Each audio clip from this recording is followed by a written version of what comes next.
Hi. It's been a while. So much so that I had to sit down here yesterday and make sure all the equipment, I still knew how to use it. It was only a week, but a week plus 2 weekends. So we're talking, 9-10 days since the last show, live on here anyway. And I wanted to make sure it was all up and running. A lot has happened since, really even since Friday, since I was on the radio. Because the Sabres made the playoffs. Although I will say, there's a part of me, I wanted to be there if they had won the game on Friday, Wednesday. It was a Wednesday night. It was a Wednesday night game. If they won the game, then we would have been doing hey, the Sabres are in the playoff show. Maybe it was Thursday night. Either way, the whole idea was like a celebratory thing. And I was like, I don't want to back in. Well, they backed in. Because on Saturday, they made the playoffs when the Rangers... No, not the Rangers. Yeah, the Rangers beat the Flyers. I don't even remember. At this point, it was like, hey, the Sabres can make the playoffs without even playing. And they play tonight, but hopefully they'll make it, and then they'll win. And then they lost, and it was like the first real yuck game in a while. So the level of excitement that should come along with they made the playoffs is but tonight is April 6th. Which is the first circled game on a calendar that I can remember in a long time. Most recent was probably Sabres Coyotes tank game. Maybe. Before that, it was maybe Sabres Bruins after Lucic ran Miller. As far as that, we knew the date. We talked about it, we'll just wait till April 6th. This is the first one of those in forever. Sabres Lightning tonight, which is awesome, aside from the fact that tonight is also the national championship game. And my kid's got a baseball practice, which he definitely needs after spending all day playing baseball. That's why the show started the way it did. I haven't gone through the comments, but I see that there are a bunch of them. Did you notice anything about the music that was being played? Any idea? Anything that was going on there? I had two different options. I was using Spotify and just somebody else's playlist. The first thing I did was look for songs from 2007, but they weren't necessarily going to force you to think of the Sabres being in the playoffs and actually winning, because the drought that has ended is not the one I'm looking to see end. The drought that has ended is making the playoffs. But the last two times they made the playoffs, they lost in the first round. Last time they won a playoff series was 2007. So I started with music from 2007, but it didn't necessarily bring Sabres to mind. So then I went on a playlist called Sabres Goal Songs All Time. And then I had to leave for 40 minutes because I had to take my kids to a baseball thing. They're off from school, of course, because it's a day of the week. This one I get. Spring break, Easter break, whatever you want to call it. 1 week. This one's tolerable. Although it's 1 week plus 1 day. They tacked on that extra Friday beforehand, which I think is BS, to be quite honest. I don't think that's cool. It's not what we signed up for. I don't want to join the school board or the PTA or anything like that. I just want to complain. I do enough. My volunteer work is tied up in baseball and some basketball, but mostly it's baseball. And there's not enough time to do the baseball stuff I do and anything else from a volunteer standpoint. It's either productive life stuff or baseball is all I'm ever doing, aside from an hour and a half every Tuesday night when I do trivia. Everything else is pushing forward. So I don't have it in me to become a part of the people who are making decisions about calendars and school schedules and things. But, man, these extra days, these bonus days, and, of course, the snow days, we're through that. But it's still, you got a week off because it's Easter. And we can't call it that, but because it's spring, you get a week off. But also Friday before that. Why? No reason. That's new. Cute. All right, so my kids are at baseball all day. Kind of cool, sign them up for this. It's like a pickup. They're getting drafted. They already got drafted. There's a 10 o'clock draft, and then they're going to play baseball all day, and then there's a tournament coming out of that tomorrow or something. I don't know. All I know is drop off at 9:45 pick up at 4 p.m., lunch included. Yes, please. So that handles 2 of them. And the oldest one, he wants nothing to do with us anyway. So him being off for the day, this feels we built our own school day, essentially. My wife is working upstairs. I'm down here doing this. I got a bunch of other stuff I want to do. I will maybe sometime this afternoon go check in on what's going on at the baseball place. But as of right now, that's what we did. Get up in the morning, put your stuff on. We're dropping you off. Who's going to be there? No idea. You two. Have fun. I don't know what it is, but it should be all right. But then we get there, and the first person we see is a friend of mine whose kid is friends with my middle guy. So he's happy. Or excuse me, with my little guy. So he's happy. And then you look at the list, like, I know him too. He's on our basketball team and play baseball together. Let's go. And there was another couple names that I recognize. So they're fine. I dropped them off at a baseball camp, and they immediately had people they knew. They're good at, like, socializing and making friends anyway. But I feel better about, I mean, I essentially just, it's like taking your dog to the dog park and leaving. Was that? Oh, it says baseball. They like baseball. Get out of the car. Was essentially the plan. I wanted them to play baseball all day, way more than they wanted to play baseball all day. Today, it's day camp, so that happened. Unfortunately, after I signed up for that, something switched around, and now my son Nate, who's at baseball from 10 until 4, also has practice tonight from 7 until 9, which is when the Sabres game is going on and leading right into the basketball game that he told me starts at like 8:30. I pictured it in my head at like 9:10, but maybe that's 15, 20 years ago, and they've crept it back.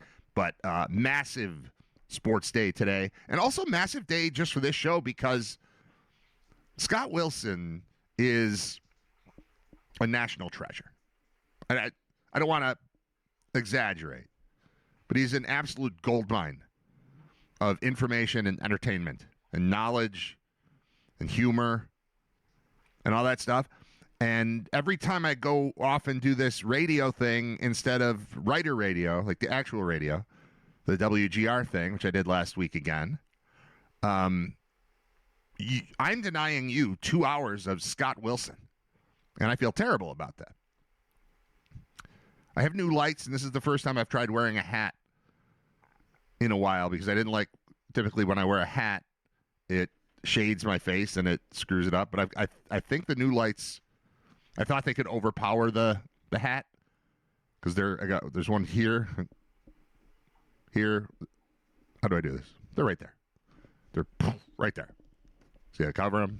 See how dark it gets? They're woo, woo, woo. But I think the hat off is better. Right? Clearer, brighter, better. I think that's the move. All right, I'm going to scroll through these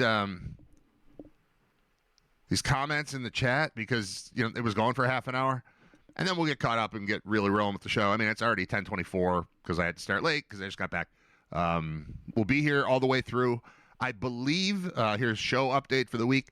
I believe we'll do a show every day this week except Wednesday. I've got something going on Wednesday that will probably preclude me from doing a show.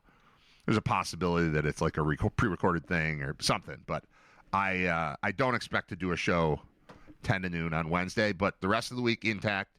So I would think we'll have Scott at 11 today. We'll have Scott at 11 on Friday.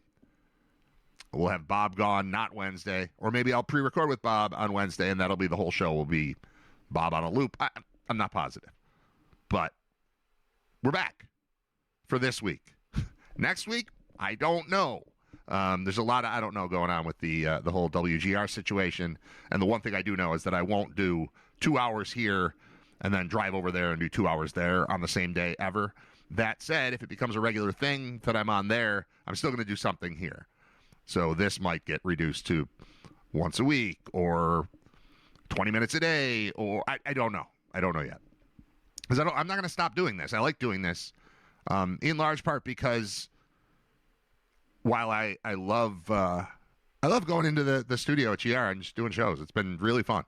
But it is limited in the scope in that they're going to get mad at me if I get too far away from sports and I've got a lot of non-sports stuff that happens. The show ends up being, like, right here, probably like 70% sports. And then 20% entertainment and whatnot, and then 10% just stupidity. That's about the math on Writer Radio. If I'm on the radio station, it's got to be like 95% sports. And I'm free to say any one sentence that I want, but we can't go down these crazy roads that I like to go down, which I think is, part of the fun. So even if that turns into like I'm there every day, I'm still going to do something with this, is the plan as of right now. All right, let's read the chat. Up the irons, not positive. Should I look that up? Should I know what that is? Should I know what Up the Irons is? Is that a hockey reference? That'd be fun. Up the Irons, like raise the swords. Oh, Up the Irons, the first 10 years album by Maiden. Oh, because the Trooper was playing. Okay, I get it. Good. All right, Rihanna to start the day, I see. Now, that was not intentional. That was just songs that have been goal songs. And I don't hate Rihanna, and specifically Umbrella. It's a good song. Nick says hi. AC Man says, Artemis 2 or Artemis. Did they say Artemis? It feels like Artemis. All right, whatever. Artemis 2 will reach its closest approach to the moon today at 7:02 p.m. Eastern. Sorry, Sabres. I'll catch you guys after that.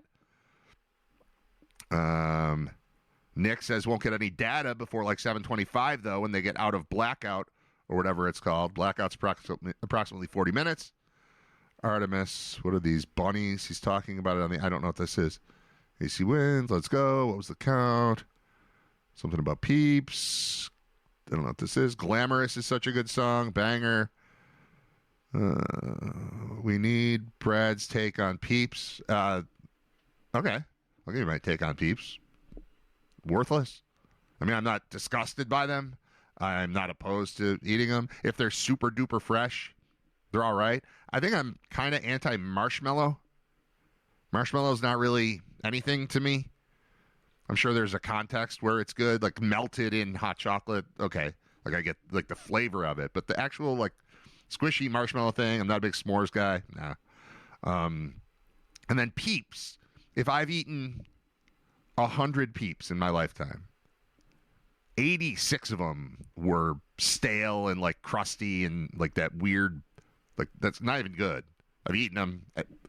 Again, I'm not disgusted by it, but I've never been like, hey, I'm going to buy a Peep or a box of. I've never intentionally had a Peep.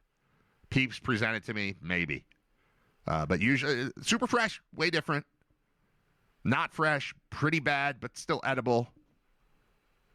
I saw this was intriguing to me. I don't know if it's Little Debbie that makes them or just a company that's making a similar product to Little Debbie, but I saw Peeps flavored like snack cakes you would put in a kid's lunch. And I thought, I bet that's better. Because there's probably some sort of creaminess to it, plus some cake to it, plus a little bit of marshmallow. That I can see. All right, there's my Peeps take. Nick, do you believe the Avril Lavigne conspiracy?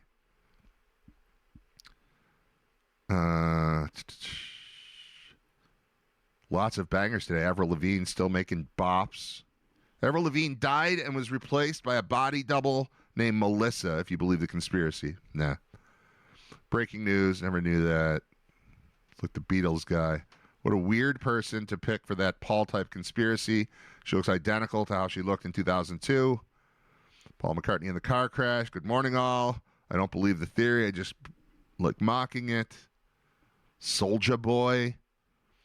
W. Brad for the playlist today. Is that a win? That's a win for me. That was Sabres goal songs all time. And I wasn't even here.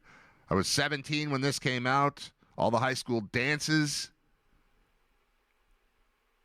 Where did it go? I scrolled up too far. Oh, I'm doing the whole chat, but I lost it. All the high school dances were bumping this. Brad, can you do the Soulja Boy dance? I have no idea what that is. I recognize the song sort of, but that's not my thing. Opening hits different after a GR break. Welcome back, Brad. Good morning, everyone. One of the kids was DJing. No, it was Spotify. I did not cry, but I was happy. Kids eating ramen for lunch. Brad's not cooking. No, 2 of the kids are eating pizza for lunch, and 1 will probably be at Wegmans with his friends by the time it's time to eat. So I don't have to think about that at all. I got the show, and then I've got kids off at a baseball thing that maybe I'll attend. I'm going to edit the show and post the show and all that stuff, but that's it. That's my my obligation for the day is 2-hour show-ish with you guys, and then be a dad for the day. There's a lot of that this week. There absolutely is a reason for having the Friday before off, Brad. It's Good Friday, LOL. It's not a Good Friday. It was a decent Friday. It was all right. That's not a real holiday, says Nick. I remember when I was in school, we just didn't have the February break and had 2 weeks off for Easter. Yeah, it changes based on the schedule. I was saying yesterday, of all the holidays, I think Easter is probably my least favorite. I don't necessarily enjoy it. I hate ham. Easter tends to produce a lot of ham. I like the hard-boiled eggs. I had 1, though. Not big on candy. We had, I went to my parents' house. We had a decent, brunchy thing. That was cool. I like the sausage, kielbasa, horseradish. I like when somebody gives me horseradish at 11 o'clock in the morning. That's pretty cool. But the rest of it, it's just, I don't know, man. It's just, I remember as a kid driving to my parents' house for Easter, and it's not kid, as a single pseudo-adult living in an apartment in North Buffalo. Driving to my parents' house for Easter, and I was just starving, knowing that they were going to have, garbage. It's not garbage. Other people, I hate ham. I'm just disgusted by it. I don't want to be in a house with it. I tried to go to McDonald's, and I just sat at the drive-thru, and nothing happened. And I was like, oh, that's right. It's Easter. They're probably not open. And they weren't. This is years and years ago. But I'm not a fan of Easter at all. Any holiday that is X days before or after the real holiday isn't a real holiday. That's right. Well, I would say New Year's Eve, but that's not a holiday. You don't get off from work. You just maybe get out a little early if you work during the day. Christmas Eve is kind of holiday-ish. And I would say day after Thanksgiving. I would say day after Thanksgiving is the most legit, non-legit holiday. That's the most legit residual holiday. Thanksgiving is always a Thursday. That gives you just a Friday. Who's going back to work or school for just a Friday? That one I get.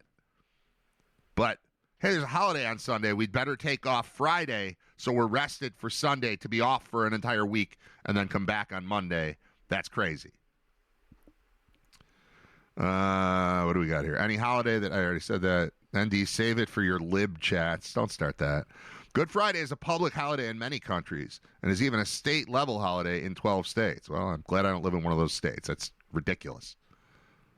We love you too, Brad. Oh, thank you. Do you celebrate all the public holidays in those 100 countries? Nope, not a real holiday. My point is that the U.S. needs to get its stuff together and start recognizing it as a holiday. That's insane. I talked a lot about Good Friday on Good Friday when I was on the radio. I don't feel like going into the same entire rant, but in this era where we live today, where everything is the best ever, you watch UConn beat Duke, and it's the best game that's ever happened. You watch the Sabres play Tampa 8-7, and it's the best regular season game that's ever happened. You watch somebody complete a pass, it's the best catch that's ever been made. All the hyperbole that exists in 2026, really, in the internet era. And then you think about Good Friday being named, even if you buy into all of it and just treat it entirely as fact, like the Bible is a work of nonfiction, even that, if somebody died for my sins and presented me with the opportunity for eternal life by hanging from a cross, and somebody asked me how was yesterday, I'd be like, I think I would say it was unbelievable. Unbelievable Friday. Amazing Friday. Greatest Friday of all time. But that one was worth it. If you buy into the whole thing. If it's a Friday that presented everyone else with the possibility for everlasting life, you're going to need to find a better adjective than good. But back then, I was like, how was Friday? It's good. Why? What happened? Dude died for our sins. Oh, it is good. Moving on. The conflict, the juxtaposition of that being Good Friday and a Sabres Lightning game being the best regular season NHL game of all time. Not that anybody actually said that, but somebody said it. Somebody somewhere said it. Everything's the best or worst, right? Let's see. Nick, where did it go? Nick, you can't have Easter without Good Friday. They go hand in hand. Yeah, I would contend we should get rid of both, but certainly the holiday part of it. No way that's maintained. Bubbles, I don't know what that is. Good case for making Easter not a holiday anymore. Agreed with Nick. The nice thing about Easter is it could be a holiday or not a holiday, and we wouldn't notice because it's Sunday, and they don't give the kids off. I mean, they're already off on Sunday, but they don't say you're off on Monday because yesterday was Easter. Now it's become a spring thing. If I get that we're doing a break, that's fine. We didn't need the February break. The February break's the stupid one, especially because Easter, for whatever reason, is sometimes in March and sometimes in April, and I don't want an explanation of that. I'm just telling you that's stupid. Any holiday that can't pick a month is a stupid holiday, right? I mean, we have to celebrate it on the third this after that moon. Come on. Stupid. Let's see. Lamb over ham for Easter, both disgusting. Easter is more significant than Christmas. They're both insane. It went down too far. There's so many comments, guys. AC, they just won't say they're anti-Jesus. Who won't? It's a fact, not a take. The term Good Friday comes from the secondary meaning of the word good that is defined as pious and holy. Good Friday is the most solemn day on the Christian liturgical calendar. Then I say we abolish it. You're making my argument. If you have to rename it from Pious Friday for marketing purposes, you're losing. Well, this is turning fun. I thought we got past it. I thought we got past Good Friday on Friday. We'll do it again next year. Let's have this mark down the time and place. We can have the same conversation next year. This is the part where we look at the NHL standings. So I was observing NHL standings primarily to see where the Sabres related to spot number 9. And that is no longer relevant to the team because they've got the X next to the name. I was seeking an X. So we were doing magic number and counting it down, and they got there. So now there are a bunch of X's and a bunch of E's. I'm going to go to the wild card part of it, and we shall discuss the merits of tonight's game. So we've got 4 that have clinched in the East now. When we last left you, it was 1, or maybe none. There was none when I last did Writer Radio, but when I was on the air Friday, it was Tampa in the East, and that was it. And the Rangers were out, and maybe the Leafs were out. So now we've got 4 in and 3 out, and everyone else still fighting. The Lightning are atop the standings with 102. The Sabres are 2 points back. The Lightning have a game in hand. The Canadiens continue to win. Oh, they lost one. Okay, they had won, I think, 8 in a row, and they're now even with the Sabres. They must have lost yesterday. So they're even with the Sabres, even in games played. Sabres have them in wins. They have them destroyed in regulation wins. So if you have the same number of points as Montreal, you're going to be fine and stay ahead of them and start at home if you play them in the playoffs. Carolina, top spot in the conference. They played the same number of games as the Sabres, and they've got a 4-point lead on them. So that is that's going to be tough with 5 games left to make up 4 points on Carolina. But again, you've got the tiebreaker there too if you get to them. So TBD. Carolina at 104. Tampa at 102. Sabres at 100 along with Montreal. And there's a little drop down to Pittsburgh and the Flyers, who are the second and third teams in the Metro. Boston has come pretty close to solidifying its spot, sitting at 95 points, 5 points ahead of the Senators. Boston with 4 games left, Ottawa with 5 games left. But what we're looking at, and the Leafs, Panthers, and Rangers have all been eliminated. Next to go will be the Devils. The Capitals are falling behind a little bit too, but that well, not really. The Capitals are at 87, so the Capitals are 2 points out of 1 point out of all wild card spots. So it's really 4 teams fighting for 2 spots if you assume New Jersey's out. From top to bottom, We're looking at Ottawa, Islanders, Red Wings, Blue Jackets as they're kind of in a fist fight, and the Sabres are jostling for position within the division and maybe, if things go well, the conference. But the last stretch of hockey has not been great for the Sabres. They're losing more than they're winning, but they've earned the right to do that for a couple weeks and take a little rest here. You can't be. It's unreasonable to think from December 10th through the end of June, I'll just win all my games. They did it a lot, enough so that with 5 games left, they're in a playoff spot, despite the fact that things haven't gone great the last 5 games or so. It's mostly losses. There's a win in there, 2 overtime losses, 2 real losses. The one on Saturday night, that was when I talk about you can't fake desperation, that absolutely, for the first time since December, looked like a team that could take a night off and did. And even then, I mean, 3 quick goals against Alex Lyon. And then for the rest of the game, they played fairly even. Final score is 6-2. But they lost the rest of the game 3-2 after just bang, bang, bang, 3 goals in like the first 6 minutes or whatever it was. So there was a little bit of life there, but also, if you watch the team enough, you could recognize that was not the same desperate, oh my God, we need tonight's game type of team, but they didn't need it. And if you don't need it and your opponent does, it tends to look like that sometimes. So that's what happened there. I'm okay with it. All right, what else is going on? I'm just going to go with the main ESPN page and see what carries over, because I just did a week of shows, but it's not exactly the same show as I would do if I was here. So there's stuff to catch up on, stuff I touched on that I didn't get to. I got a bunch of notes here. I got a bunch of stuff in my phone that I didn't get to. So, like, should I do that? Like, this is the goofy, weird stuff.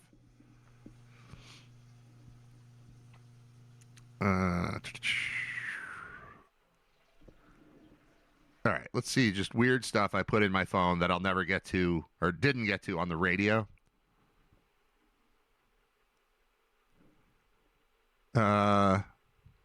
Things I liked about COVID. Should I do that?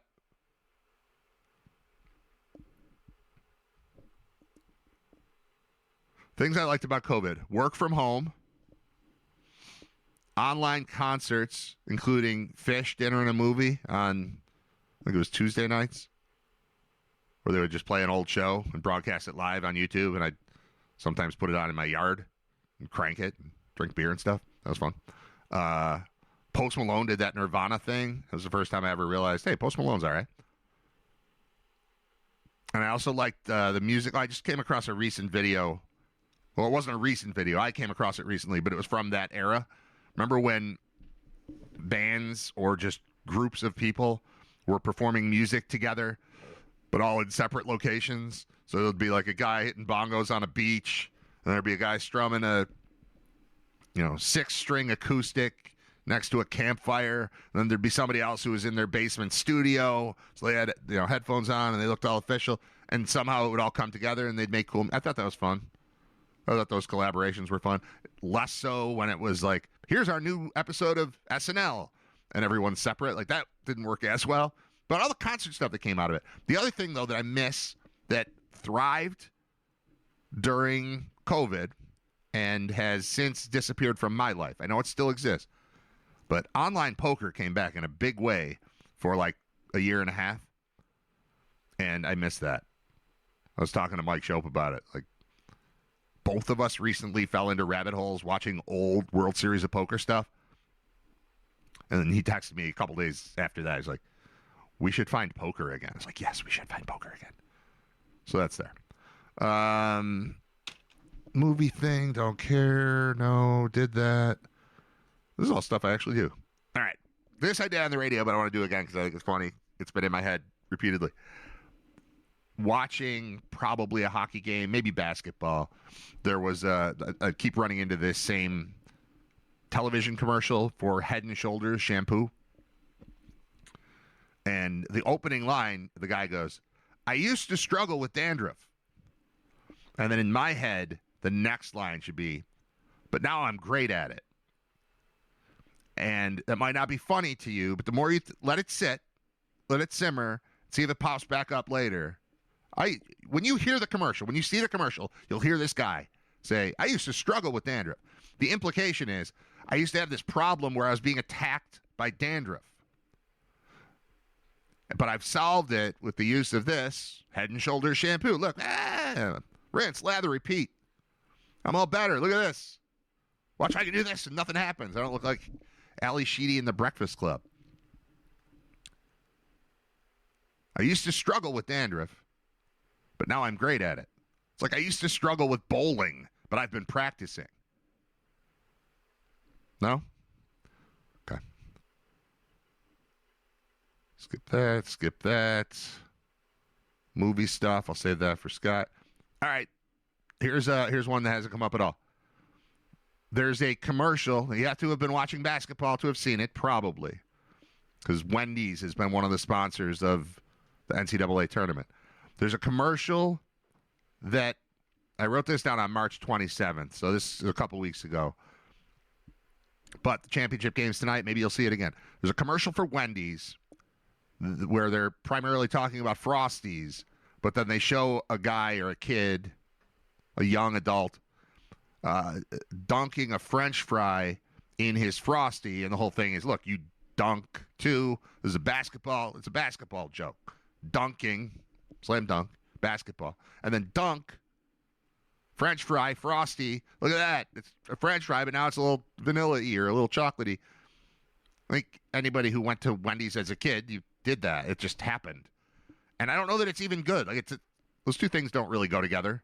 Salty and sweet do go together, so maybe it's that. But I don't know, just the fact that it happens. But anyway, in the commercial, the kid in that is the kid from the meme, the whoa meme. Do you know what I'm talking about? The basketball-looking kind of playground where the kid, he's got glasses, I think, and he's just like, and everybody's like coming up to, like that. I think it's the same kid.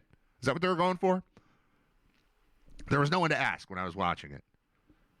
All this other stuff's too old, and I don't want to do it. Thanks. All right, ESPN.com. Luka to seek care in Europe, aims for playoffs. I heard the other day, again, this is me, this is like how I get my weather information. I just heard somebody say, Luka's out for the year. Like, what? With a hamstring. Like, who's out for the year with a hamstring? Did he rip it? And it has since come around to he's out indefinitely. They don't expect him back for the regular season. And now the latest story is he is seeking care in Europe and aiming for the playoffs. I'll open that. I'm interested enough as we approach the NBA playoffs.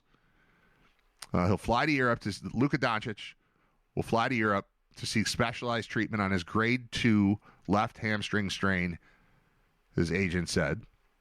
He decided after consultation with the Lakers doctors and his own medical team after suffering the injury on Thursday.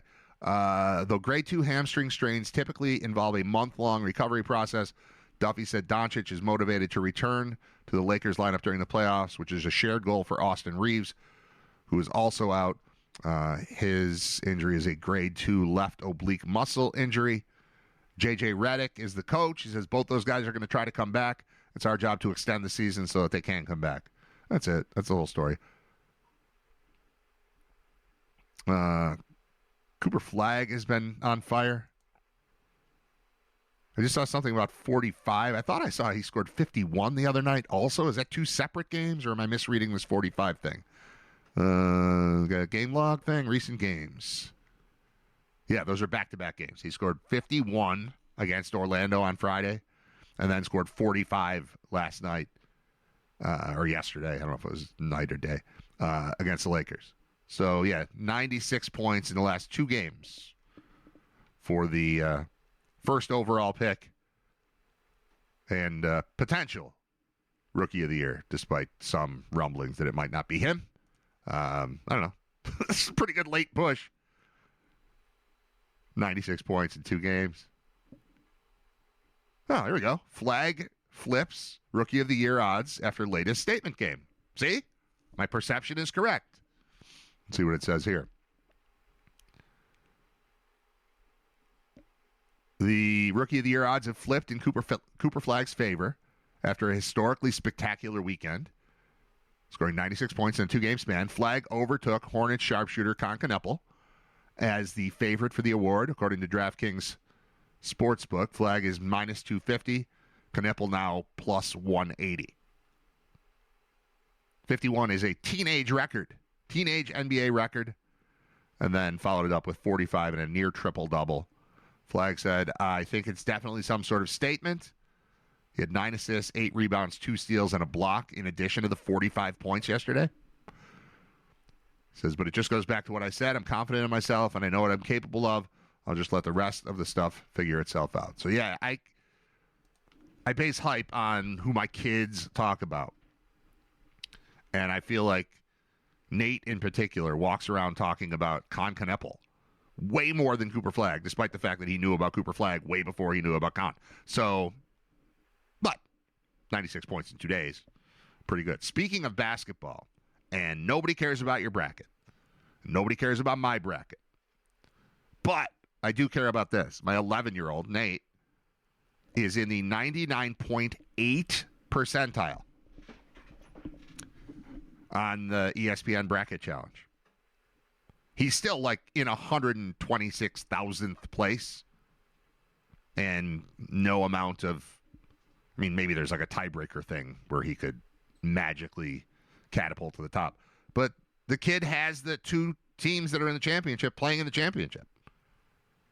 And we're in a pool. It's a small one. There are 55 or 56 people in it. $10 each. And first place is $371. And if Michigan wins tonight, my 11-year-old gets $371. Bad news is there are multiple people who have UConn winning the title, and 2 of them would pass him. So tonight's game for him is either Michigan wins and he gets $371, or Michigan loses and he gets $26 or something like that. There's no second place. There's no happy medium. It's like he's got a bet at, 37-1 on Michigan tonight, which is great. I mean, if you can get down a $10 bet at plus 3,700, you'd be pleased. But all I keep thinking about is what would I do in 6th grade with $371? I'm not going to adjust for inflation, but I'm just thinking about all those baseball cards, baseball hats. You know what's going to end up being for him? It's going to be, if he wins $371, he's going to buy a $300 baseball bat and have $71 left. That's what it's going to be. He's going to win a bat and $71, I bet. Or maybe I could talk him into $200 bat and $171. That sounds more reasonable. But I got a bad feeling he's already got the money spent in his head, and he's going to be devastated if UConn wins tonight. Because in his mind, he's known for 2 weeks. He's winning this thing. And he's looking great. I mean, even if his championship team doesn't win, he's still in 3rd place out of 55 or 6 people. Pretty good for an 11-year-old. Scott Wilson's going to join me soon. But I'm going to put something on while I get him on the line. Stick with this Sabres goal song thing? Yeah, I don't mind. Be right back. I'm Brad. It's Writer Radio. Thought Scott would be at 11, and then a couple minutes before that, he said 11:10, and then it didn't totally work. And then I said, all right, well, just call me as soon as you can, and we'll do it live. We'll bring you on. It'll be totally fine. So, we're waiting for, Let's check in with Writer Radio's senior football correspondent, Scott Wilson. So he's there already. I'm explaining that Scott will be calling, and then Scott calls. We got this down. That's how it happens. Yeah, it's fine. We took a week off. We fall out of rhythm a little bit, but we're okay. What's up, man? What's up? I'll tell you what's up. Yeah. It's April, and I've been standing outside in snow all day. Come on. So it. Really? Yeah. It's been quite a morning so far. So I noticed this is a welcome distraction. I went out to move my truck from the street to the driveway last night, and it was snowing enough where I went, is that snow? But like nothing that would accumulate. It was, I think it said 34 degrees, and it was clearly snow. It wasn't sticking, but you're standing in it? No, it's not accumulating like you said, but Flurries. it's still, yeah, it's still there. It's still garbage. Yeah. It's Yeah. April 6th. And I want to think about opening a pool, not about snow. Yeah, March Madness ends tonight, and it's snowing. Yeah, that's dumb. That's a mentally that can get to you. I will say I remember a legit snowstorm during the Final Four. It was when, honestly, it was probably the last time Illinois was in the Final Four. I remember Illinois playing North Carolina.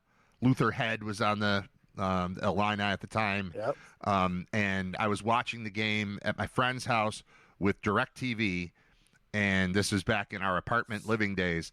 The DirecTV satellite was way up on the roof, and snow accumulated and shut off the Final Four on us, and we ended up having to clean it with a hose, like finding a hose, running it in the driveway in, a foot of snow, and turning on a hose and blasting the snow off of. So this is not unprecedented, is my point. Snow during the Final Four.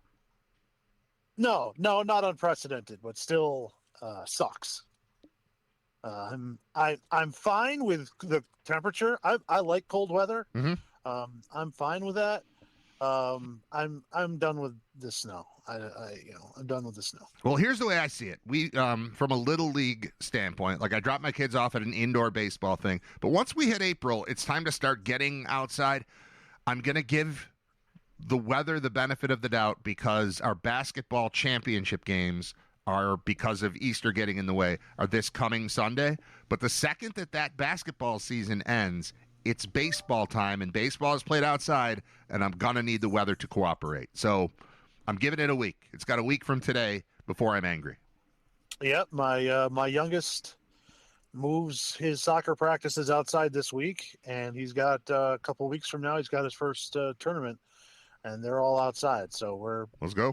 We're cranking up whether Mother Nature wants to cooperate or not. It's coming. All right, so tonight is it's the first circled game on a hockey calendar that I can recall since at least the tank game against the Coyotes, and maybe since the first time the Bruins played the Sabres after Lucic ran Miller. Either way, we're talking about a long time ago, and it just happens to be at the exact same time as the national championship game. So, the Sabres have clinched a playoff spot, but this is a jostle for position in the division and the conference against a team that, the last time they played each other, it produced one of the best games any of us has ever seen. The game before that was full of fights, so I was looking forward to the 8-7 game before it happened. So there's a lot going on in the sports world just tonight between 7 o'clock and 10 o'clock. Yeah, and I think one thing that's good for us is that that basketball game doesn't usually tip until after 9, which in itself is ridiculous. That's what I thought, but I was told 8:30. But I was listening to my son, so I'll look that up.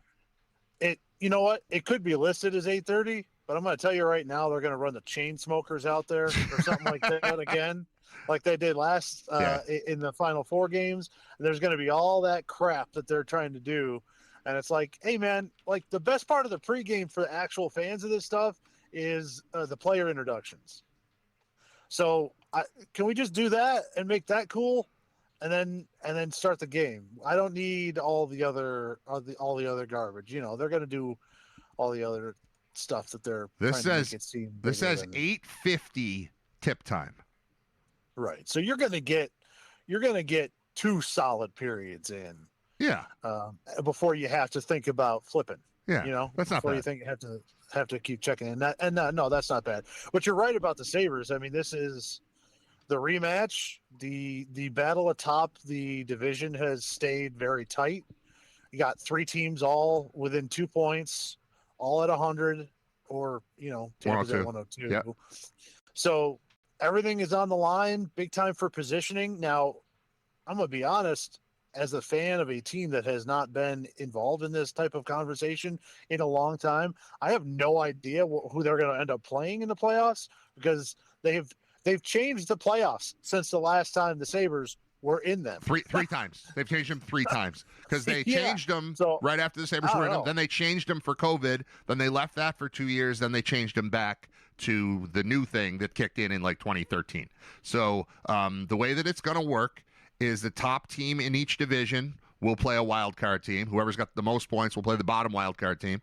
Whoever has the second most will play or of the division winners. Whoever's got second will play the other wild card team.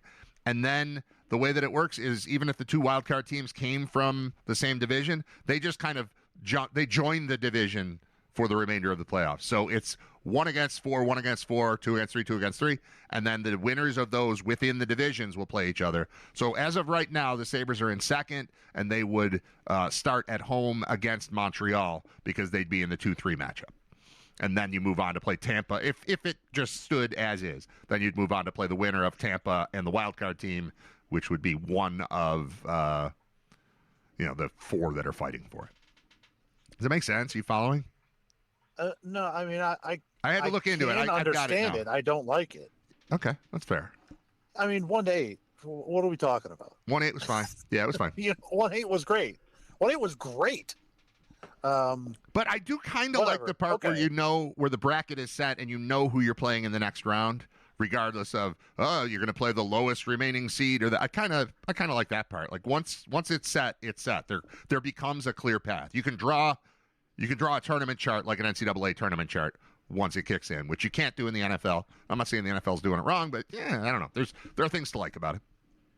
I would anticipate tonight is going to be played very tight to the vest by both teams. After what happened in the last game, 8-7, I don't think you're going to end all the fights. Yeah. I don't think you're going to be able to match whatever magic was in that old silk hat that they found that night. I mean, that was something. So I would assume that some of that is going to be tapered down a little bit, but I hope that it's not. My hope is that it's wild again for just my own sake and for the sake of hockey. Well, the previous Sabres Lightning game was incredible too for different reasons. That one, the Sabres jumped out, very similar to what happened to the Sabres last night. Sabres jumped out to a 2 or 3-0 lead right away. It was 4-0 after one, and it was either I think it was coming out of the break. Yeah, they came out of the break, the Olympic break, and went down and played Florida and Tampa. And I think it was Florida first, then Tampa, and the Sabres. That was the game to me where the Sabres were declaring we're a real thing. And so I was already looking forward to that Sunday night game, I think it was a Sunday night game, the 8-7. So much so that I told my wife, I'm like, it's time to get back into hockey, and this is the game to watch because the last one was awesome and violent, and they're going to be mad at each other, and then it ended up being the 8-7 thing. So, this would be the third consecutive awesome game between these two teams, but the first one of these three was the one where I started thinking about Sabres Lightning playoff series. Oh, yeah. I mean, that would be intense. Very similar to the Ottawa. Right. Last time we were talking about this team. Last time anybody cared. I mean, I know that there was wasn't there a Flyers series in there and a Bruins series in there? Yeah, those don't count because they didn't win them. Whatever. Like the drought, the drought for making the playoffs is over. The drought for winning a playoff series is longer and is 19 years. It's 2007. It's the last time they won a playoff series. So that's where we're looking to get back to. We weren't just looking to get back into, hey, a couple extra games, then you go away. Because that's worse than missing the playoffs. Almost worse. It's just you get your hopes up and then it's just dead. And at that point, like you get a reminder. Because if the Sabres aren't in the playoffs, I don't even feel like I have to turn on the NHL playoffs, despite the fact that they're great. I was talking to somebody the other night. He's like, oh, man, I could watch any NHL playoff game anytime. And I agree, as long as the Sabres are alive. When the whole league matters to me, when my team matters, the whole league matters. When my team goes away, then it's just kind of like, I don't know. But so anyway, my point is, yeah, the drought is over. They're going back to the playoffs. But going back and losing in 5 games doesn't quite do it for me. No. Well, I mean, they're not just squeaking in here. I mean, right. They're legitimate cup contenders now in the conference. So, we talked about it after the Tampa game. Like, listen, where they are right now as an organization should be happy to be there. But they have won so much since they fired Adams that now it becomes almost an unfair thing that, hey, listen, man, all right, if you're going to be good, then we should win. Right. They've earned that, and they put that on themselves. So this isn't, This isn't some type of hey, cool, we're here. Let's just enjoy being here. Right. It's not Bills Jaguars after the right when they broke the thing and went in Bills Texans. Right. Right. Those two games. Right. All right. Basketball. Let's do NCAA tournament. Have you enjoyed it? Are you happy with it this year? It's been obviously there have been some moments like we didn't talk all last week, so I think the thing people are still in awe of is the UConn win over Duke. But a lot of action late, and it's been a pretty enjoyable tournament. It has been fun. Yeah, and I'll just say I was very excited. As excited as I've been all year for any college basketball game for Michigan, Arizona, because Arizona has been the hottest team in college basketball. And, watching them during the tournament, it has appeared that they would be one of the few teams that have the size to really kind of contend with and bother Michigan. And that game was over 4 minutes in, and it's like, well, now what do I do? The rest of my night was kind of planned around enjoying this. Yeah. And instead, I'm just watching Arizona get their face stomped out. Yeah, I think about 10-1 is, the score was 10-1. I went, ooh, this isn't probably working out for the Wildcats at all. I was rooting for Michigan, so because of my kids, my kid trying to win money. I don't usually root for Michigan, but I can find a way to because we know people over there. So even though in the Michigan Ohio State fight, I'm on the red side. We know Ward Manuel, we know Doug Ganaki. We've got connections to Michigan, and so I feel good for those guys whenever I see them come out on top. Oh, absolutely. Yeah, I'm pulling for Michigan, but was hoping for a game. I thought to me that was the game of the tournament, and it turned into being one of the most lopsided games of the entire tournament. I got to watch Duke Siena be a game, but not Arizona Michigan. Yeah. It was disappointing. That's really the only. Well, not Michigan anyone really so far. I mean, they've been destroying teams. Yeah. So, I mean, I'm rooting heavily for the blue tonight. The right shade of blue, the maize and blue. Is this an anti-Danny thing? I hate UConn. That's a Big East thing, not a Hurley thing for you, right? Yeah. No, I mean Hurley's annoying, but I don't mind him. It's I don't need UConn. As a Syracuse fan who has left the Big East and has seen the program, the last 5 seasons go down, I don't need, while I'm watching my team miss the tournament for 5 straight years, to also see one of our rivals, besides Georgetown, it's UConn. It's win 3 of 4 national championships. I don't need that. And like you said, we know people over there in Michigan. I think it'd be pretty cool. Ward Manuel would be one of the few athletic directors to have won both here, men's basketball and college football. And men's and women's basketball at his opponent's school, too, because he was there for that. Right. That's right. So he would be one of the truly elite and celebrated overall athletic directors that are still active in college football. I know that it has not been easy for him there. There have been situations at Michigan, but he's been able to navigate it and come out the other side of every one. And, kudos to him. And I'm definitely rooting for Michigan tonight. And every game that they played seems to point to the fact that they are going to, they're going to get it done. Yeah. What a career for him. I'm thinking about, I had never heard of him when he was an associate AD at Michigan. He got hired here. I had a buddy who was working at Michigan at the time and had an inside scoop and texted me and said, hey, our associate AD, Ward Manuel, is coming to Buffalo to be your new athletic director, and I think you're really going to like him a lot. He's like, he's a good one. He's going places, blah, blah, blah, whatever. I was like, all right, sure, man. Sounds good. I trusted him because he's a good friend of mine that told me this, but I didn't know anything about him. And then to have him come in and have the incredible success with both football and basketball here, and then move on to UConn. And I remember he won NCAA titles on consecutive nights at UConn. Yeah. Remember the men won on a Monday and then the women won it on a Tuesday. That was awesome.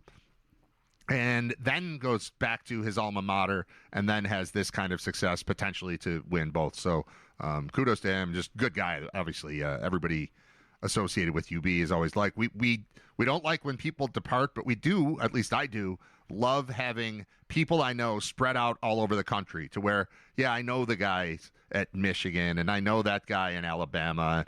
I knew that guy at Arizona State and I know these guys at Kansas and like all this stuff.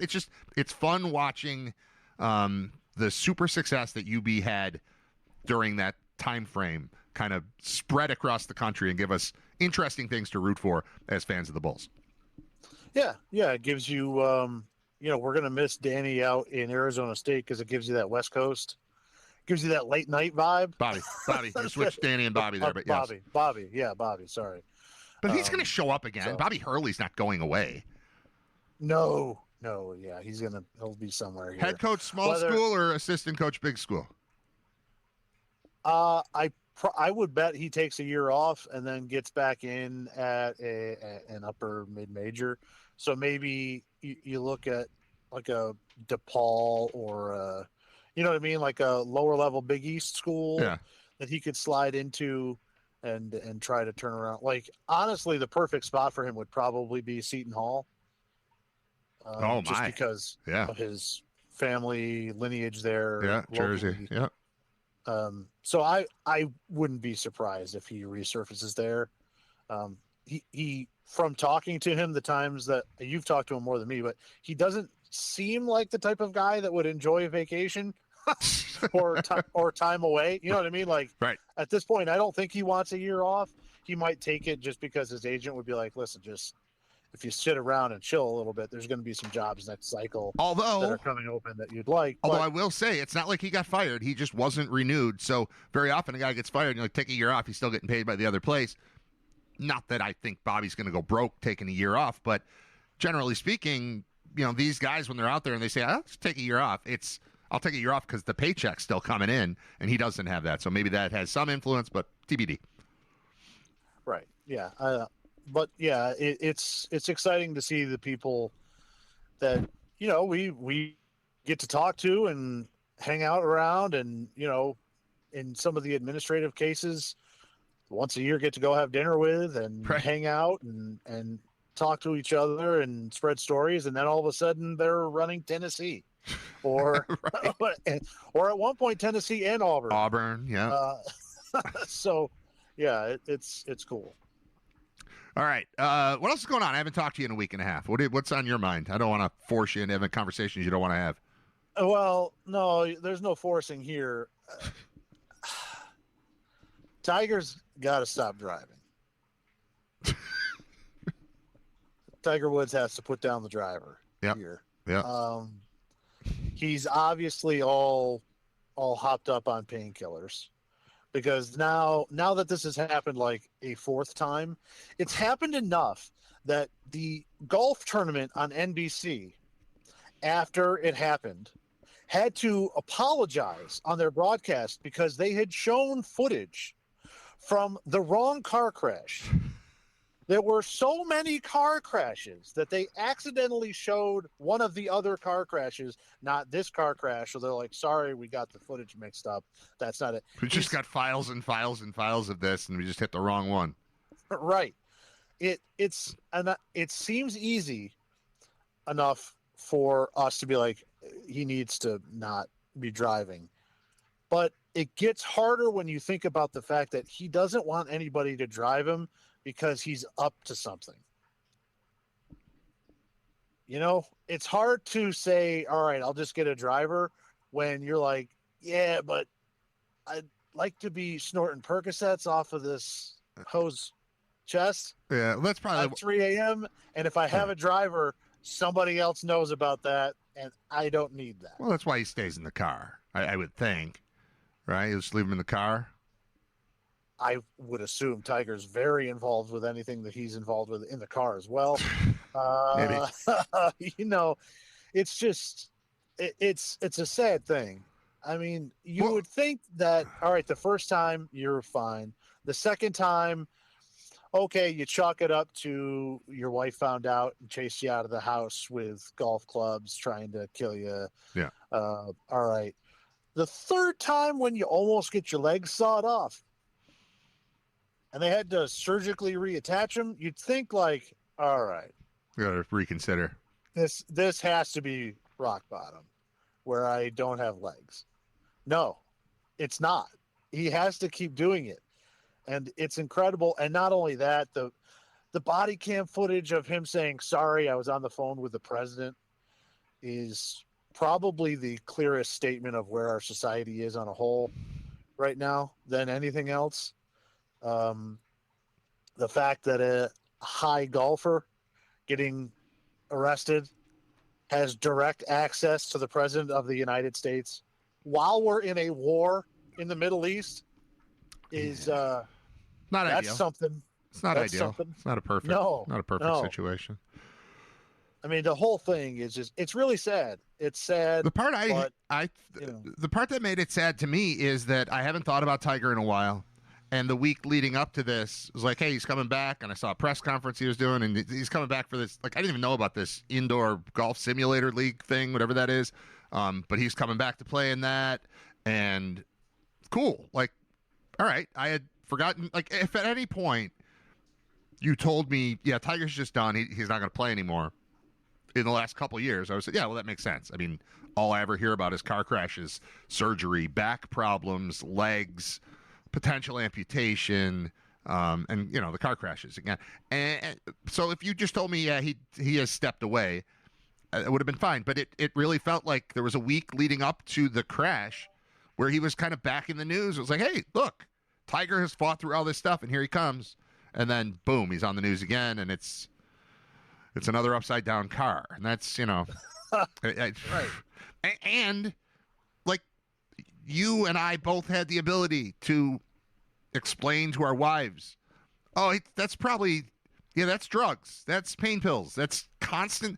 I mean, it was drugs and pain pills and whatever, and Ambien back when it was the baseball bat one with Elin and all that. That's a long time ago, and since then it's been nothing but surgeries and pain. And I'm trying to fight through this. And I was like, well, he didn't stop using the stuff. So now my thought is he thinks he's fine to drive because he's so messed up the rest of the time that this was like low-level dosage. Right. You know? Right. It's like, that's not great. I don't have anything hilarious to say about it. It stinks. I root for him. He's about my age. His career, his professional career coincides almost exactly like when I started in radio, the two new guys to talk about were Tiger Woods and Kobe Bryant. Like those are the guys that have been like I'm not going to say contemporaries because I don't do the things that they do, but like my existence in sports media has coincided almost exactly with their careers. So I've just kind of always had a thing for them. Like I'm judging how I'm doing based on how they're doing. And I would say the two of them combined are doing not well right now. No, well, Tiger's doing better. I'm not positive. I'm pretty positive. Eh. But I will say for Tiger, I think it gets down to, I wonder if the only way he's ever going to be able to get off of these pain medications is if he actually finally says, I'm not playing golf anymore. And I don't know if mentally that's an option for him. You know what I mean? Yeah, for sure.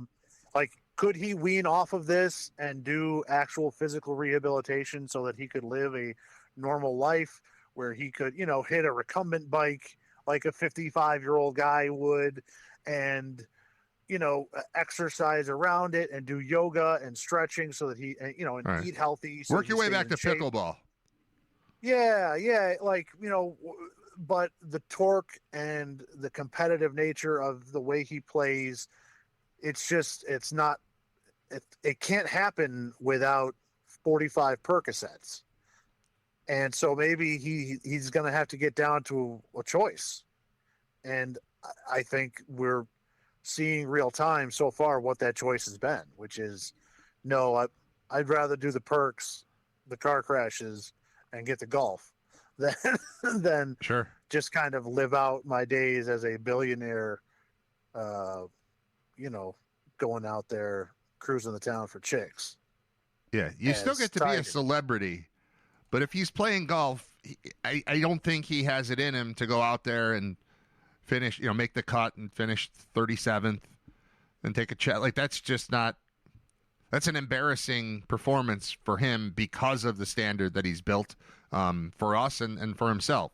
So I don't think if he's going to be a golfer, I feel like he's going to be pushing and pushing to win it. Like, if Tiger's in the Masters at age 64, there's still going to be a conversation about, is this the year? Is this Tiger's comeback? Like, he's going to always be a superstar even when he isn't.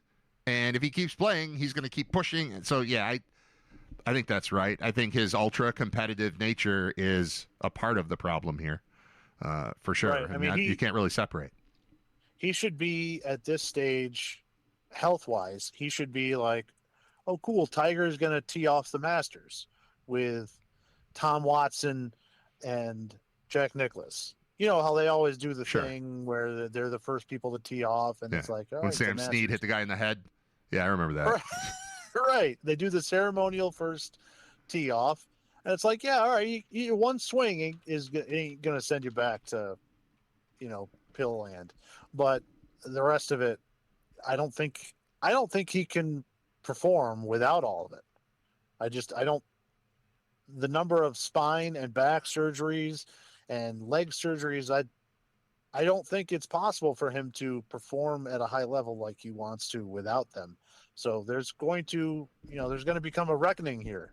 What is he going to mentally be able to get rid of it? And, it reminds me of a story. There's a story about him when he was younger, early 2000s, like late 90s, early 2000s. He was really shy. He was coming up and kind of burst onto the scene. And there's a story where he's out at a club with, I think, Derek Jeter, a couple of other Yankees in there, and they were out there, and he was like, I'm so jealous you guys can just go and, you guys got game and you meet all these girls and, whatever. And then I believe the story is that Derek Jeter pulls him aside and says, all you have to do is go up and introduce yourself and say your name, right? And he was like, what do you mean? He's like, you just walk up to a girl and say, hi, I'm Tiger Woods. Everyone knows who you are now, man. Just go ahead.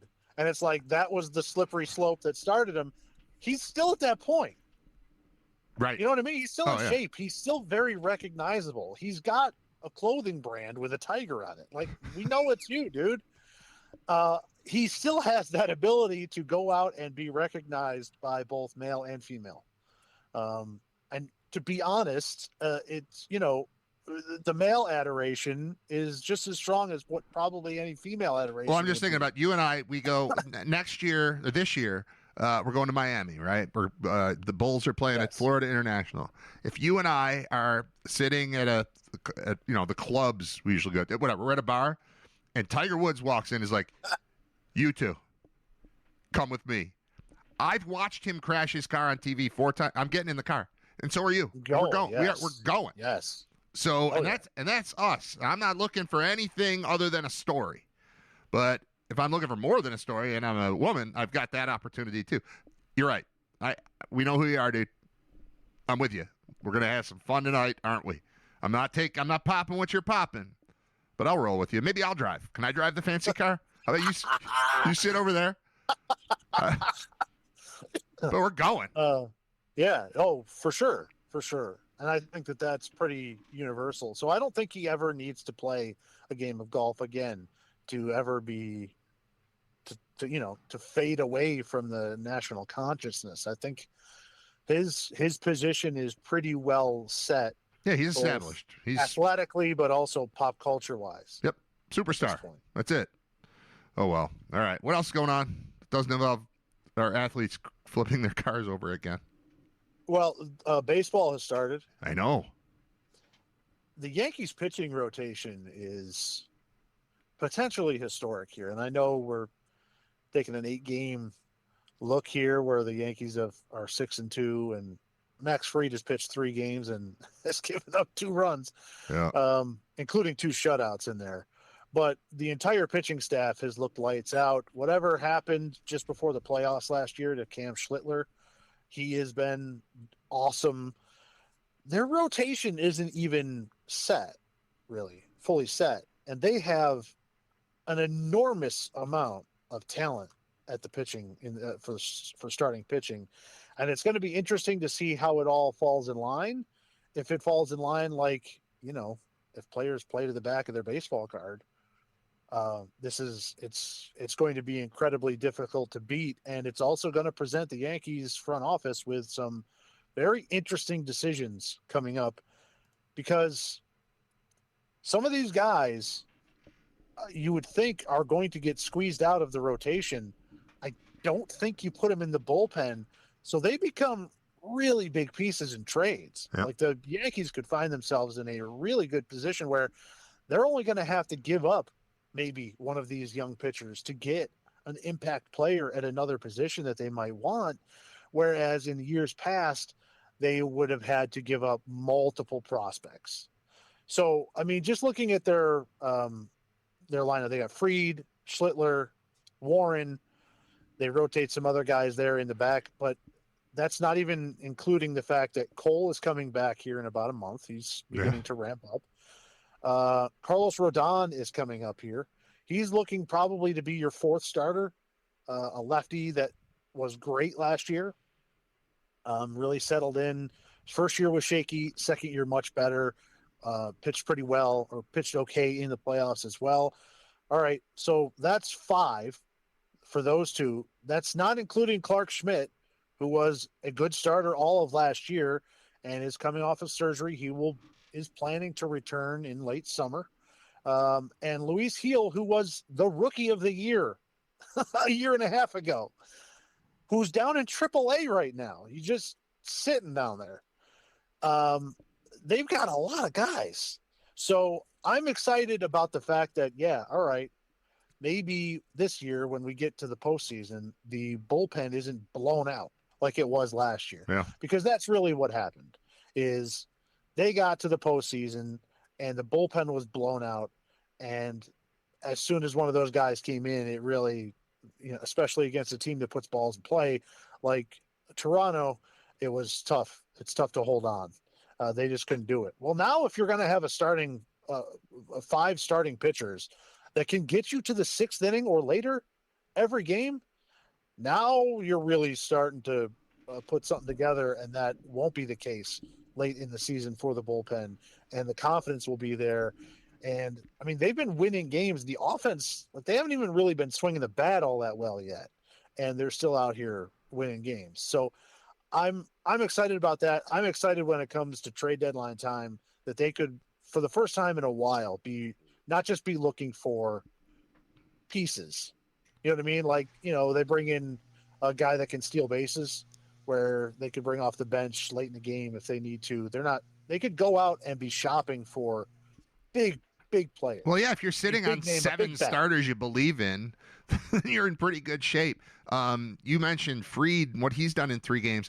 Schlittler has pitched twice. He's gotten into the 7th and into the 6th. He's allowed 3 hits. He struck out 15, and he's 2-0. And that's not even the first guy you're talking about. That's not even your opening day starter. He's expected to go again tomorrow against the A's for his 3rd start, but he's been absolutely lights out so far, carrying over what happened late in the year last year and then into the playoffs. Yeah, he's been he was kind of up and down, and then kind of the story during the playoffs was that he started spending a lot of time with Cole, who was still hanging around the team as he was rehabbing. And man, whatever they talked about, he has been like unhittable since. Obviously, he had the great performances in the playoffs.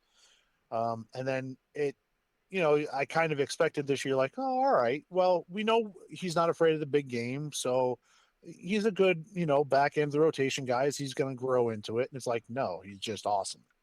He's just awesome now out of nowhere. So yeah, that's a nice addition so that when you've got guys like Rodon and Cole that are injured, there's no rush to get them back because you still have a top two. Like you still have two guys that you know right now and believe in and trust. And then you're going to add two other guys that I think would probably file in that same category here in about a month. So it's going to be an interesting ride here. And again, I cannot wait to see who the Yankees are going to be involved with possibly getting because they've held on to their prospects here. Eventually, they're going to have to push into the table while Judge is in his prime. They're going to have to push in all the chips to the table eventually. And with this much pitching, leads me to believe that this could be the year that they could go out and get a big bat if they needed it. Have you done fantasy baseball in the last? When was the last time you did fantasy baseball? Ooh, it's been a while. I did it this year.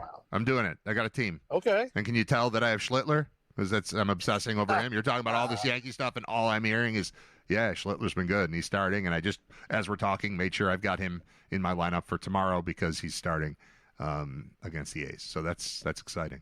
Football? I'll add in there just quickly. Just watching the last three games, the Marlins aren't terrible. I don't think they're good, but they're not terrible. They remind me a little bit of Toronto. They've got guys that can slap the ball and put the ball in play. They don't have any big bats. They don't have any, big time sluggers in the lineup, but they've got guys that can put the ball in play. And if they can figure out something consistent with their pitching, they could really be a thorn in the side of some of those teams there in the NL East. Hey, I don't want to put you on the spot, but do you remember what we talked about every time we talked about baseball at this time last year? Colorado Rockies. And the Torpedo Bats. What happened to Torpedo Bats? What happened to Torpedo Bats?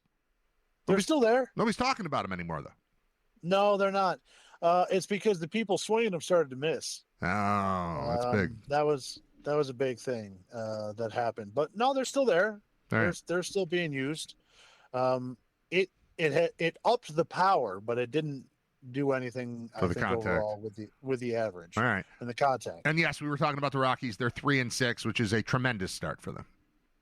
It's a huge improvement from last year. Yeah, weren't they like 1-17, something like that bad. off the start? It was really bad. It was real bad. So, yeah, I think that they're still terrible.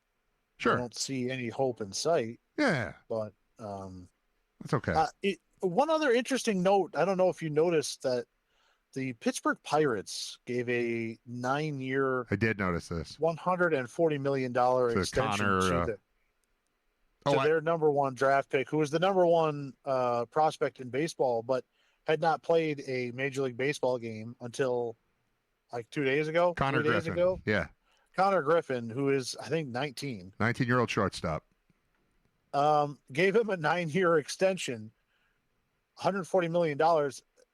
If he turns out to be what everybody is projecting, that's going to be grossly underpaid for him. But they're trying to get out ahead of it, I guess, and try to lock a guy in because Pittsburgh won't pay anybody.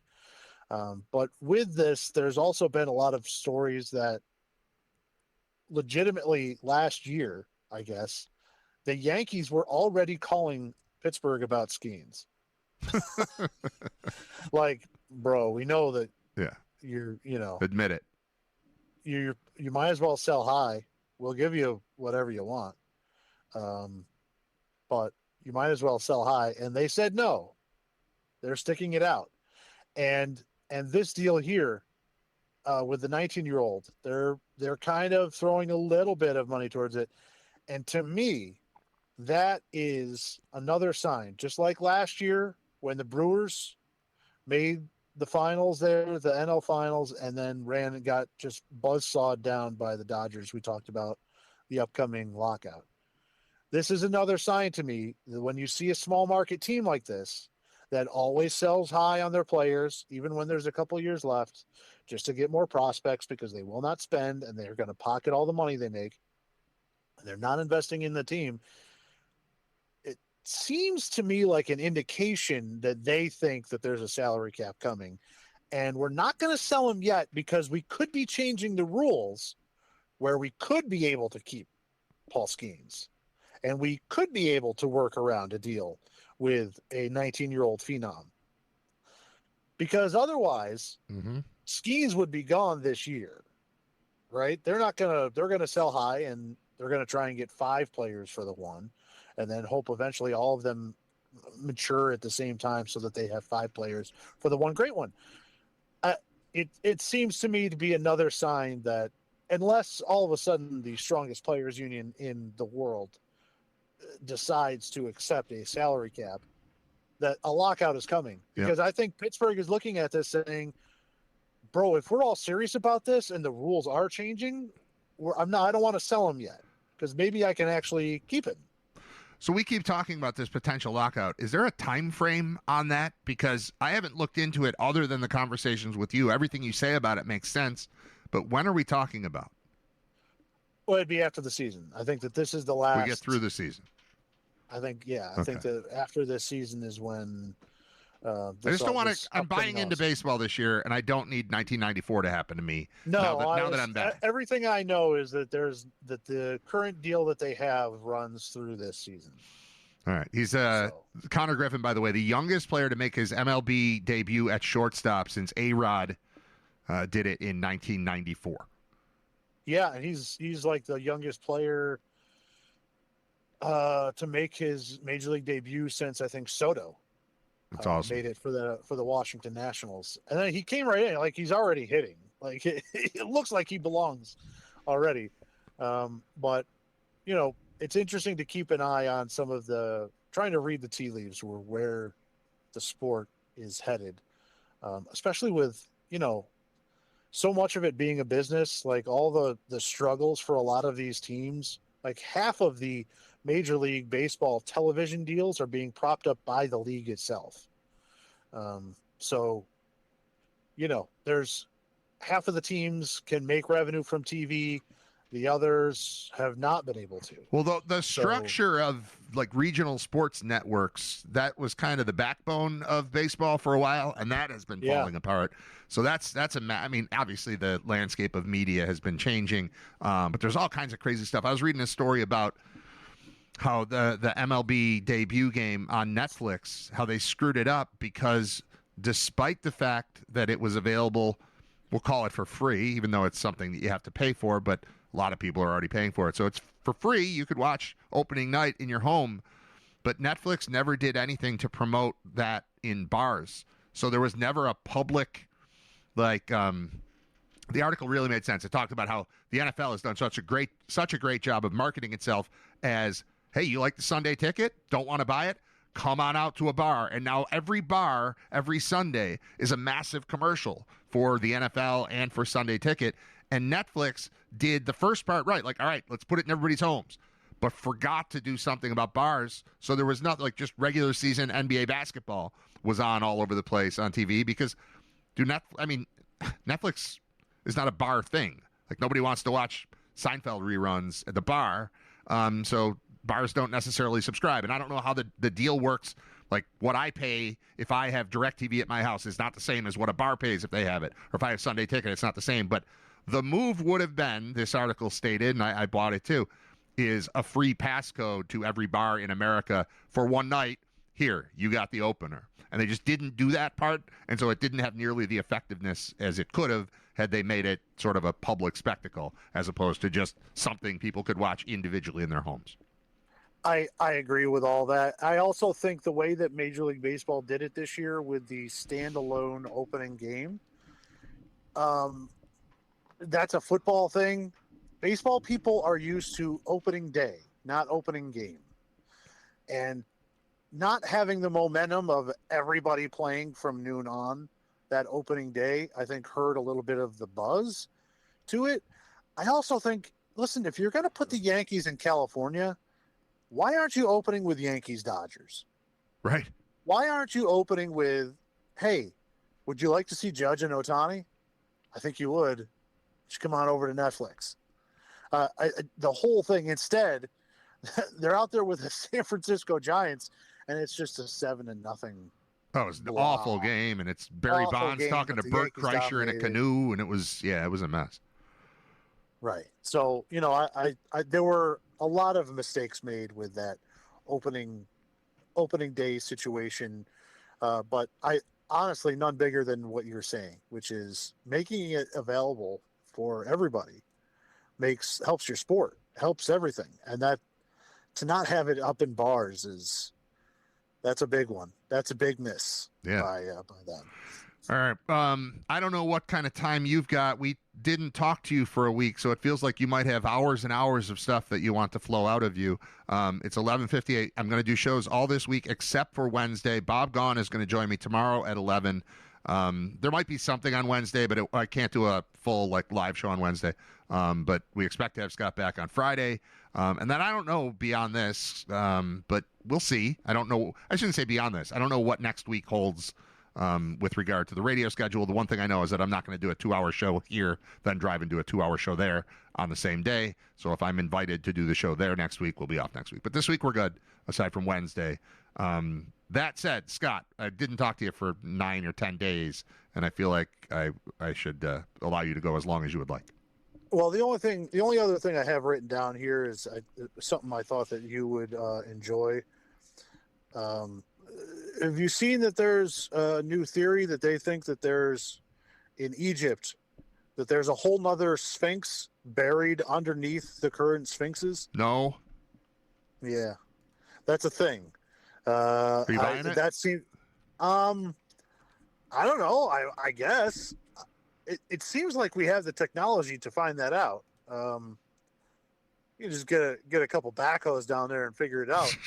I would assume, right? I mean, we can just find out. Wow, just this is dig down there and find out. Viral claims of a second buried Sphinx are false, archaeologists say. Well, of course they would say that. See, that's nonsense. That's big archaeology. That's big archaeology trying to get you control us as a nation and a world. Because there's a theory and a thought that the Sphinxes as they currently are not actually as they were originally constructed. That it's actually a big dog. What? And then when there were several battles that damaged them, they just carved in. They just changed the neck into a human face. That's why if you actually look at it, the human face is so small compared to the rest of the bodies. So like they blew a dog's nose off with something? Yeah. There were fights and it does look like something. It has always looked like something is missing.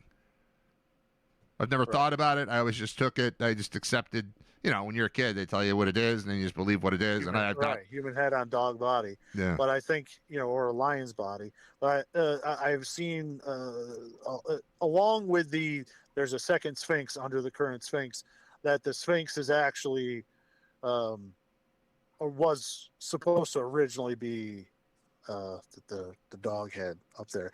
And if you put it on there, it actually makes sense. It looks like that's what it should be. But well, I've definitely always thought it looked like part of its face fell off. Like it looks for something as structurally impressive as the Sphinx. The face seems pretty half-assed, and I've never thought about why, but I definitely have recognized. Like as a kid, you look at it, I guess that looked. I don't know what happened to the face. Like look at the. I know we're talking about a very different era, but. The detail. Look at the pyramids. The detail on Mount. Well, I was gonna say the detail on Mount Rushmore. When you're trying to do a face, you can make it look exact. You can make it look like a specific person if you do it right. And again, technology much different based on era, but it seems incomplete to me, or broken, or like the Brady's went out of town and somebody was playing with the ball in the house and they knocked the face off the Sphinx. Yeah.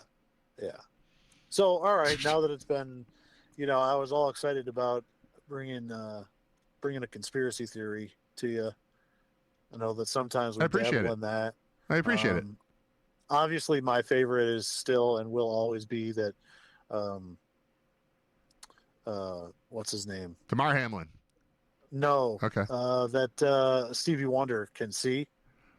Yeah. Have we talked about this on the air? Or is this just... I'm not sure. I feel like I've said it before, but I'm not sure. Because I've heard it elsewhere recently. Stevie Wonder not blind. Well, Shaq has the story that he tells all the time where he gets into the elevator. They were at like the same building, and he gets into the elevator, and Stevie just goes, "Hey, Shaq," and he was thinking the whole time, and he's like, "How the hell did he know it was me?" He's like, "No, he can see." That's why Shaq believes it as well. All right. Well, if Shaq is in, I am out, because I'm sure he's missing some detail. Well, I enjoy. Shaq also thinks it takes 5 hours to get to the moon. I had to look that up. I'm not gonna lie. I had to look that up like a week or two ago. It's about 3 days. About 3.5. Yeah, but I was just like, how long to get to the moon? How long to get to Mars? And then you want to go beyond that. Now we're getting really, really out of hand. We go from days to months to years. So Jupiter seems like pretty unlikely. Well, I don't think you can land on Jupiter. Because it's a gas giant? Yeah, I think you just go check it out? You could fly by it, I guess. That's not worth just to say hi. That's not worth the trip. Think that's worth it. No, not at all. I did hear a comedian here this week saying that they're not all that excited about this recent trip to the moon here because they're just flying by. It's like if you would take your kids to Disney and then just kind of do a lap around the Goofy lot and then just drive home. It's like you're not actually going to Disney. Yep. You're just driving around and coming home. I did that with Camden Yards. I've been to Camden Yards twice. It was closed both times. Just walked around, kind of leaned and looked in to see where I could see what I could see. Hey, kids, look. That's where Cal Ripken used to stand, and then just left. So, yeah, it's similar to that. I am looking forward to the footage that'll come out tonight, though. 7 o'clock-ish is when it's supposed to get its closest. And then there's some sort of blackout period, but, like, sometime around 8 o'clock, we should have brand-new moon footage of things we've never seen before. That's kind of fun. It's happening during a massive hockey game and approaching the national championship game tonight. But it's on the list. It's on the list of things I care about tonight. If video. That's happening in the intermission, you think the Sabres put that up? No. On the video board in between periods? In the arena, yes. Yeah. I was thinking like the television broadcast. In the arena, yes. I would think so. Aaron Pike, if you're listening, that's the move. People want to see close shots of the moon, I would think. Sure. It might depend on how the game's going. Like, are we up 3-1 and having a party in the arena? Or are we down 2-0? Hey, check out the moon. 3 shots on goal, and then maybe you skip the moon thing. All right. Are we done? Yeah, I'm done. That was fun. Did you miss me last week? I missed you. I did miss you greatly. All right, cool. I just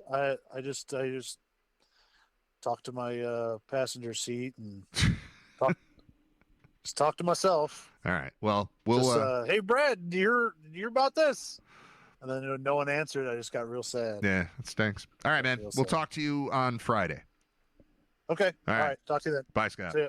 There goes Scott Wilson, which will end our show for today. It's Writer Radio. It's episode 286.